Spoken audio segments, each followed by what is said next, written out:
zera.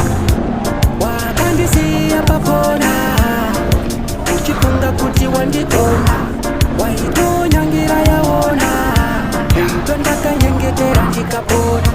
Andina basa nezvawakandiita, waida kundirorerera paburuku